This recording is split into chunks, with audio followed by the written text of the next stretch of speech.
जालन्यात पंचायत समिती कार्यालयाच्या जुन्या गोडाऊनला भीषण आग. आगीत गोडाऊनमधील जुने कागदपत्रे, टेबल, खुर्चीसह फर्निचर जळून खाक.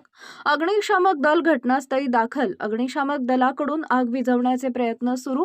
गोडाऊनला आग लागण्याचं कारण अद्याप अस्पष्ट. घटनेत सुदैवानं जीवितहानी नाही. जालन्यात पंचायत समितीच्या कार्यालयाच्या जुन्या गोडाऊनला भीषण आग लागली आहे.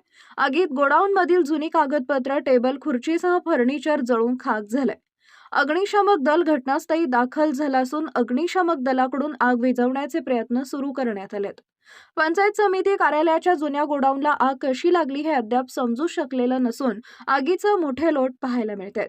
दरम्यान या घटनेत सुदैवानं कोणतीही जीवितहानी झालेली नाहीये. रात्री 8 वाजता मिळालेल्या माहितीनुसार अजूनपर्यंत आग विझली नव्हती. आग विझवण्यासाठी 3 अग्निशामक बंबाची मदत घेण्यात आली. जुन्या गोडाऊनमध्ये काही अज्ञात चोरट्यांनी घुसण्याचा प्रयत्न करण्यासाठी गोडाऊनच्या मागील बाजूला एक भलं मोठं भगदाड केलं होतं आणि त्यांनीच गोडाऊनमधील साहित्याला आग लावल्याची प्राथमिक माहिती समोर आली आहे. दरम्यान संबंधित व्यक्तींविरुद्ध पोलीस ठाण्यात गुन्हा दाखल करून त्यांच्यावर कारवाई करण्यात येईल अशी माहिती पंचायत समिती कार्यालयातील अधिकाऱ्यांनी दिली आहे. मुख्य अग्निशमन अधिकारी माधव पानपट्टे, फायरमॅन संतोष काळे, नागेश कुगे, संदीप दराडे, नितेश ढाकणे, किशोर सकट, अशोक दाढे, वाहन चालक चव्हाण, वाहन चालक सुरेंद्र ठाकूर, वाहन चालक रवी तायडे या अग्निशमन अधिकारी आणि कर्मचाऱ्यांनी यावेळी मदत कार्य केले.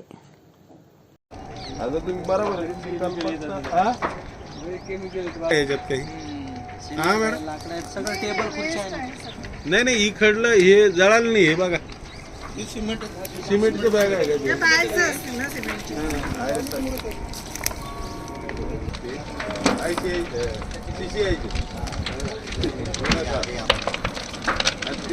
हवा बी कोणाची